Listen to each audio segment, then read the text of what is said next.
ஜம்மு காஷ்மீரில் துணைநிலை ஆளுநர் லெப்டினன்ட் மனோஜ் சின்ஹா கடந்த ஏப்ரல் 11ஆம் தேதி போதைப் பொருள் இல்லாத ஜம்மு காஷ்மீர் என்ற வரலாற்று சிறப்புமிக்க மக்கள் இயக்கத்தை தொடங்கி வைத்திருந்தார்.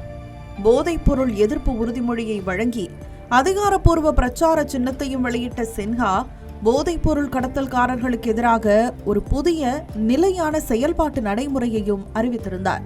அதன்படி போதைப் பொருள் கடத்தலில் ஈடுபட்டுள்ள கடத்தல்காரர்களின் கடவு சீட்டுகள், ஓட்டுநர் உரிமங்கள், ஆதார் எண்கள் மற்றும் ஆயுத உரிமங்களை ரத்து செய்யப்படும் என்றும், வங்கிக் கணக்குகள், சொத்துகள் முடக்கப்படும் என்றும், போதைப் பொருள் கடத்தல்காரர்களுக்கு எதிரான இந்த நடவடிக்கை தலைமுறையாக எதிரொலிக்கும் என்றும் தெரிவித்திருந்தார்.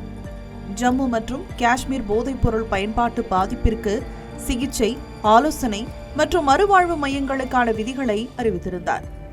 போதைப் பொருள் பழக்கத்தை ஒழிப்பது நாட்டு மக்களின் கூட்டு பொறுப்பு என வலியுறுத்திய துணைநிலை ஆளுநர் மனோஜ் சின்ஹா, எந்த ஒரு இளைஞரோ குடும்பமோ போதை பழக்கத்தின் இருண்ட படுகொழியில் வீழ்ந்துவிட அரசு அனுமதிக்காது என்று உறுதியளித்திருந்தார்.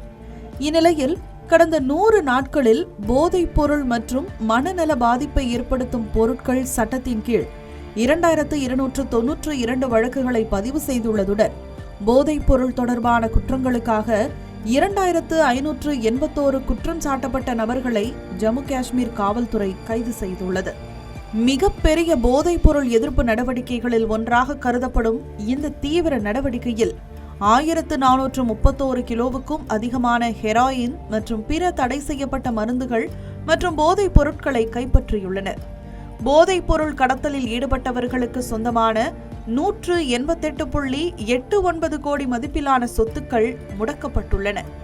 மேலும் பல சொத்துகள் இடிக்கப்பட்டுள்ளன.